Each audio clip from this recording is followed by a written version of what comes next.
Hey guys, and welcome to the channel. I'm Zemo, the dad in DPS, and we are back with another episode of Scrip My Pants, a series where I spend 2,000 scrip at the purveyor and see if we get something awesome. We very rarely get something awesome. The pain is real. Either way guys, don't forget to leave a like, comment, and subscribe. And now a word from our sponsor. Too much scrip? Not enough random weapons in your life? Then head down to Crazy Murgs Rusty Pick, where our policy is...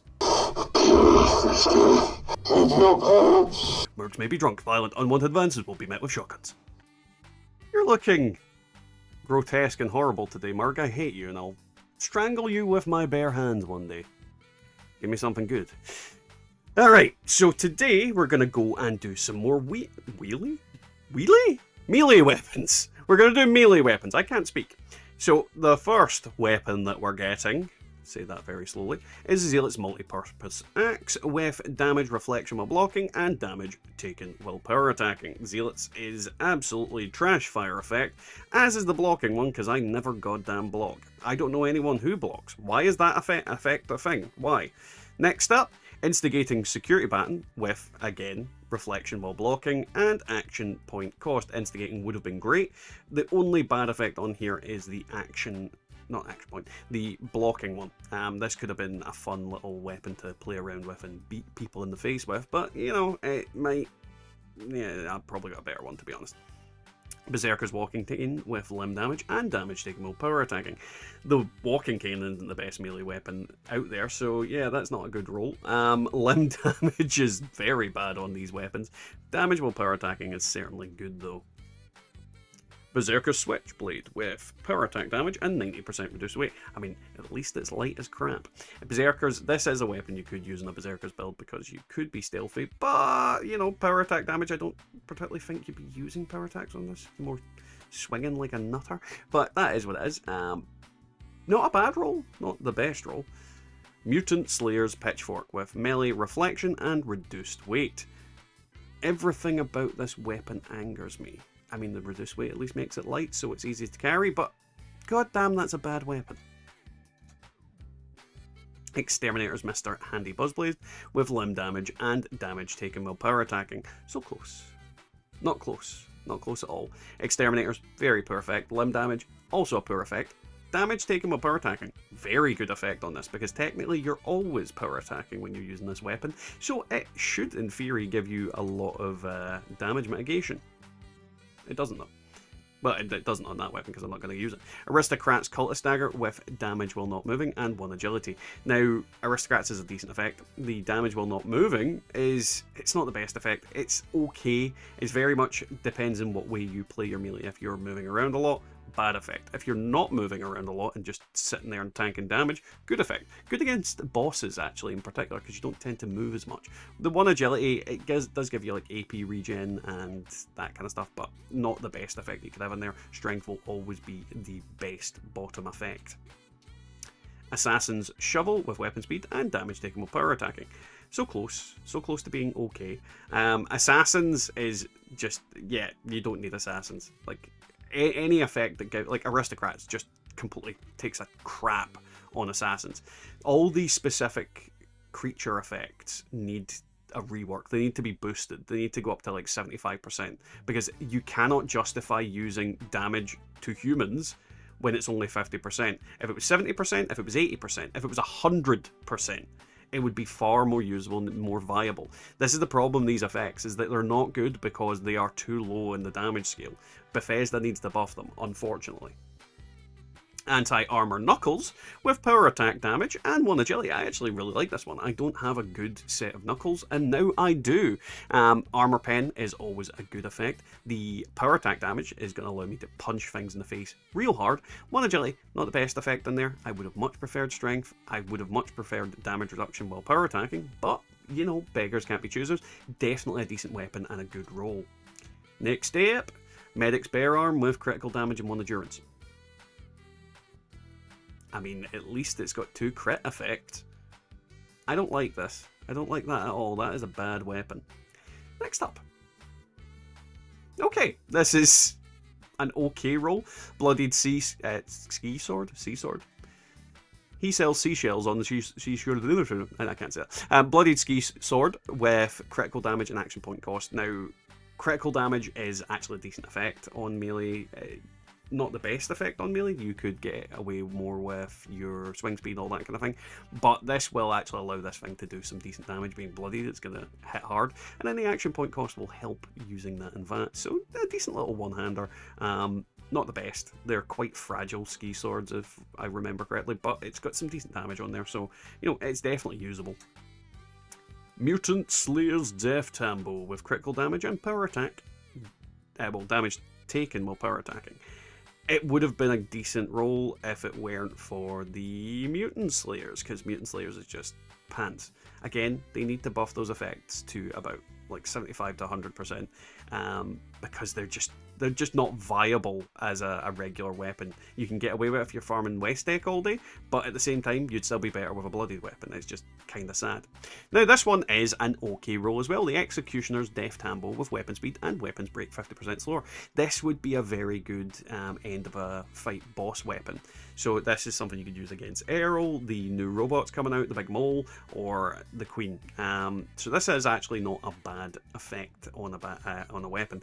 Death Tambo is one I've never really used, but you can see the damage on there is actually quite decent. So yeah, I'm actually quite happy with this one as well. It's a good roll. It's a form of a god roll in a sense. Not the absolute pinnacle of what you can get. I would always prefer the 1 strength in there, but it is definitely gonna do some damage.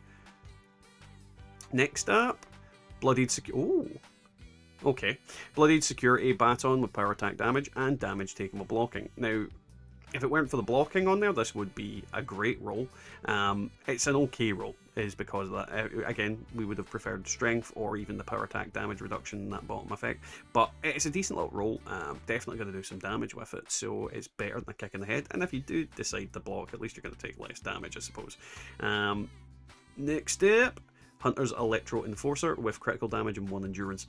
Hunter's just ruins everything. Everything. Critical damage, I not tend to use this weapon in VATS, but you know, you could, I suppose.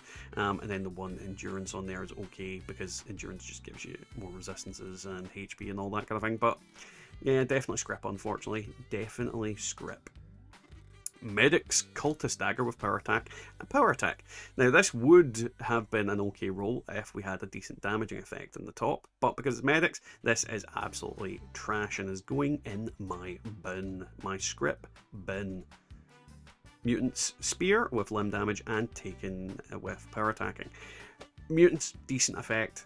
Damage while taken while power attacking, decent effect. Limb damage, bad effect. Don't get me wrong, you can specifically target limbs manually with this, but because you can't target them in advance, weapons, melee weapons just aren't great cripplers in comparison. It's an okay spear, but it's not like a good, like that middle roll needed to be better, let's be honest. Junkie's Mole Miner Gauntlet with melee damage while not moving and 1 agility. Now again, if you are a build or a person who doesn't move while using melee, this is actually an okay roll, but Junkie's is a very difficult, I say difficult, it's just more awkward and more uncomfortable to use as a build, so a lot of people opt for different effects. Aristocrats, for example, just takes a big old Duke on Junkies because it is something that you can have absolute control of and has no downsides other than you need to carry around a lot of caps. So yeah, it's a decent effect, but not the best effect that could have been in there. Furious Fire Axe with weapon speed and Fat's critical charge. This one's actually not bad. Against most regular, like small enemies, you're going to kill them pretty quickly, but with the weapon speed on here and the bonus crit charge, if you're up against a boss, you're going to get up to that damage, and you're going to be able to do some decent damage with it. So yeah, that's not a bad roll, not the best roll we could have had for a Fire Axe, but not the worst either. And our last roll for tonight, Anti-Armor Shepherd's Crook with critical damage and 1 endurance. Not the worst roll. Not the worst roll at all. Again, critical damage while I would prefer other things in that slot, isn't actually that bad on melee, because if you're using VATS, then you are going to get some pretty heavy hits in.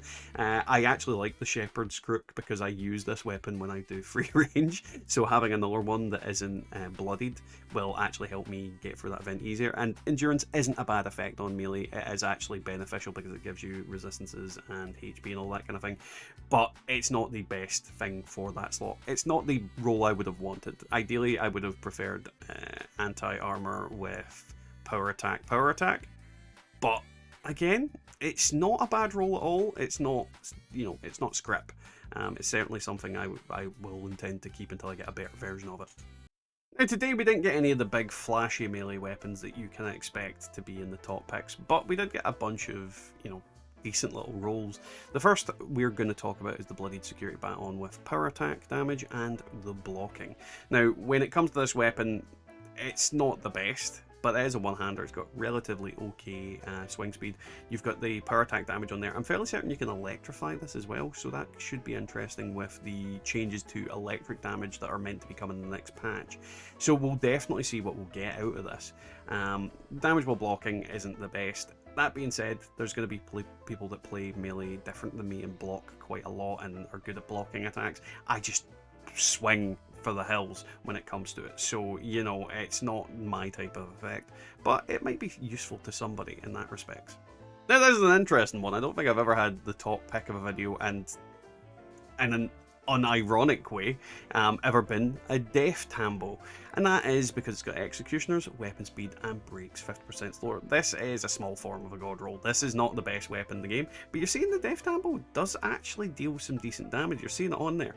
It isn't the strongest of fist weapons, but it's certainly one that is entertaining, and I've never really used one, so it'll be interesting to see how this works and how I feel about it. Don't get me wrong, I don't think it's going to outmatch the Gauntlet or the Power Fist or even the Deathclaw Gauntlet, but I certainly think it'll be a fun weapon to play around with and, you know, maybe form a band with it.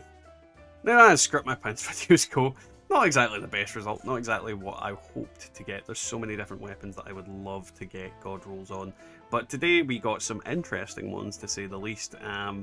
It is what it is when you use the RNG at Murgs, and this is kind of the point of these videos. I want to show that you don't need to take the game too seriously, and sometimes some little random weapons can also be fun to use and fun to find out if they work, which again is the point of the game. Play with different things, do weird and wacky wonderful stuff. Either way guys, if you've enjoyed today's video, don't forget to leave a like, a comment and subscribe, and we'll catch you all next time in the Wasteland. Feeling the heat, I'm taking a gamble, brain poker with the devil.